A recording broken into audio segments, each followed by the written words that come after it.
ಸುದೀರ್ಘ ಅವಧಿಯವರೆಗೆ ಸಮಾಜಕ್ಕಾಗಿ ತಮ್ಮ ಜೀವನವನ್ನು ಮುಡಿಪಾಗಿಟ್ಟು ಹಲವಾರು ರಂಗಗಳಲ್ಲಿ ಕ್ರಾಂತಿಕಾರಿ ಕೆಲಸ ಮಾಡಿದ ಡಾಕ್ಟರ್ ವೀರೇಂದ್ರ ಹೆಗ್ಗಡೆಯವರಿಗೆ ಆದ ನೋವು ಅಪಾರ.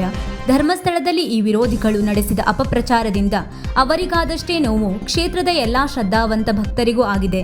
ಈಗ ನಾವೆಲ್ಲರೂ ಧರ್ಮದ ಪರವಾಗಿ, ಶ್ರೀ ಕ್ಷೇತ್ರ ಧರ್ಮಸ್ಥಳದ ಪರವಾಗಿ ಗಟ್ಟಿಯಾಗಿ ನಿಂತು ಹೋರಾಟ ನಡೆಸಬೇಕು. ಆ ಮೂಲಕ ನಾವು ಹೆಗ್ಗಡೆಯವರೊಂದಿಗೆ ಇದ್ದೇವೆ ಎಂದು ಸಾರಿ ಹೇಳಬೇಕು. ದುಷ್ಟಶಕ್ತಿಗಳು ಸುಮ್ಮನೆ ಇರುವವರಲ್ಲ. ಇದೇ ಪರಿಸ್ಥಿತಿ ಮುಂದಿನ ದಿನ ನಮ್ಮ ಊರಿನ ದೇವಸ್ಥಾನಗಳಿಗೂ ಬರಬಹುದು. ಹಾಗಾಗಿ ಎಲ್ಲಾ ಹಿಂದೂಗಳು ಎಚ್ಚರಿಕೆಯಿಂದ ಜಾಗೃತರಾಗಿರಬೇಕು ಎಂದು ಸಾಮಾಜಿಕ ಹೋರಾಟಗಾರ ಅನಂತಮೂರ್ತಿ ಹೆಗಡೆ ಹೇಳಿದರು.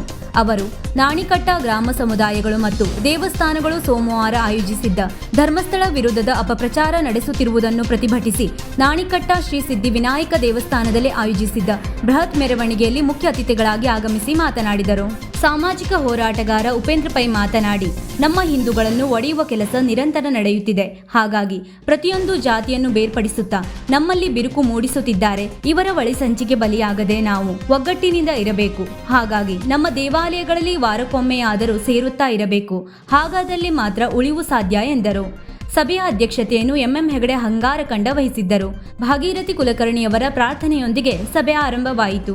ವಿಎಂ ಹೆಗಡೆ ಶಿಂಗು ಎಲ್ಲರನ್ನೂ ಸ್ವಾಗತಿಸಿ ಪ್ರಾಸ್ತಾವಿಕವಾಗಿ ಮಾತನಾಡಿದರು. ನಂತರ ಮನವಿಯನ್ನು ನಾಗರಾಜ್ ನಾಯ್ಕ್ ಹಂಗಾರಕಂಡ ವಾಚಿಸಿದರು. ಕಾರ್ಯಕ್ರಮವನ್ನು ವಸಂತ್ ತ್ಯಾಗಲಿ ನಿರ್ವಹಿಸಿದರು. ನಂತರ ರಮೇಶ್ ನಾಯ್ಕ್ ಹಂಗಾರಕಂಡ ವಂದಿಸಿದರು. ಲಕ್ಷಾಂತರ ಜನ ಹೋಗಿ ಒಂದು ಕಾರ್ಯಕ್ರಮ ಮಾಡುವಂಥದ್ದು ಇದೆ. ನನಗೆ ಹೋಗಲಿಲ್ಲ, ಬಟ್ ನನಗೇನು ಅನಿಸ್ತಾ ಇದೆ ಅಂತಂದರೆ ಈ ರೀತಿ ಕಾರ್ಯಕ್ರಮಗಳು ಮುಖ್ಯ. ಇಲ್ಲೂ ಕೂಡ ಬರ್ಬೋದು. ಇವತ್ತು ಧರ್ಮಸ್ಥಳ ಒಂದು ಎಕ್ಸಾಂಪಲ್. ಧರ್ಮಸ್ಥಳವನ್ನು ನಾವು ರಕ್ಷಣೆ ಮಾಡುವಂಥ ಧರ್ಮಸ್ಥಳಕ್ಕೆ ಶಕ್ತಿ ಇದೆ, ರಕ್ಷಣೆ ಆಗ್ತದೆ. ಇದನ್ನು ನಾವು ಎಚ್ಚೆತ್ತುಕೊಳ್ಬೇಕು. ಮುಂದೆ ಇಲ್ಲೂ ಕೂಡ ಮಾಡ್ತಾರೆ ಅದೇ ರೀತಿಯ ಟ್ರಿಕ್ಸನ್ನು, ಅದೇ ಪ್ಯಾಟರ್ನ್ ಇಲ್ಲೂ ಉಪಯೋಗಿಸ್ತಾರೆ. ಯಾವುದೋ ಒಂದು ದೇವಸ್ಥಾನದ ಮೇಲೆ ಬರ್ತಾರೆ, ಯಾರೋ ಒಬ್ಬ ಸ್ವಾಮೀಜಿಗಳ ಬಗ್ಗೆ ಬರ್ತಾರೆ, ಯಾರೋ ವ್ಯಕ್ತಿಗಳ ಬಗ್ಗೆ ಬರ್ತಾರೆ. ನಾವು ಇದನ್ನ ಎಕ್ಸಾಂಪಲ್ ಆಗಿ ಅರ್ಥ ಮಾಡಿಕೊಂಡು ಪ್ರತಿ ಊರಲ್ಲೂ ಕೂಡ ಒಬ್ಬೊಬ್ಬ ತಿಮ್ಮನೋಡಿ ಇದ್ದಾರೆ, ಪ್ರತಿ ಊರಲ್ಲೂ ಕೂಡ ಒಬ್ಬೊಬ್ಬ ಸಮೀರ್ ಇದ್ದಾರೆ ಅನ್ನೋದನ್ನ ನಾವು ಅರ್ಥ ಮಾಡಿಕೊಂಡು ಎಲ್ಲ ಕಡೆಗೂ ಇದೇ ರೀತಿಯ ದಬ್ಬಾಳಿಕೆ ಮಾಡೋದ್ರ ಮುಖಾಂತರ ನಮ್ಮನ್ನು ಹೊಡಿಲಿಕ್ಕೆ ಪ್ರಯತ್ನ ಮಾಡ್ತಾರೆ ಅಂತ ಅಂದ್ಕೊಂಡು ಪ್ರತಿ ಊರಲ್ಲೂ ಕೂಡ ಪಂಚಾಯತಿ ಮಟ್ಟದಲ್ಲೂ ಕೂಡ ಇದೇ ಧರ್ಮ ಸಭೆಗಳನ್ನು ನಾವು ಮಾಡಬೇಕು. ಮಾಡಿ ನಾವು ಒಗ್ಗಟ್ಟಾಗಿದ್ದೇವೆ ಅನ್ನೋದನ್ನು ತೋರಿಸ್ಬೇಕು. ಮುಂದೆ ಯಾವ ಘಟನೆಗಳಾದರೆ ಮತ್ತೆ ನಾವು ಬಕ್ಕರ ಆಗೋದಿಲ್ಲ. ನಾವು ಗುಂಡಿ ತೆಗೆದು ನೋಡೋಣ, ಬಗ್ಗೆ ನೋಡೋ ಕೆಲಸಕ್ಕೆ ಹೋಗೋದಿಲ್ಲ. ನಾವು ಬಗ್ಗೆ ನೋಡ್ತಾ ಇದ್ವಿ, ಹೆಂಗೆ ಗುಂಡಿದ್ವಿ ಚಿತ್ತನ ಬಂದು ತೆಗೆದ್ರು, ಒಂದು ಸಿಗಲಿಲ್ಲ, ಎಣ್ಣೆ ಸಿಗ್ಬೋದಾ, ಇರ್ಬೋದು, ಅದು ದೊಡ್ಡ ಜನ ಇರ್ಬೋದು, ಹಂಗೆ ಮಾಡಿರ್ಬೋದು. ಈ ರೀತಿ ಲೂಸ್ ಟಾಕ್ಸ್ಗಳನ್ನು ನಾವು ಮಾತಾಡೋ ಬಗ್ಗೆ ನೋಡುವಂಥ ಕೆಲಸ ಮಾಡಿದ್ವಿ.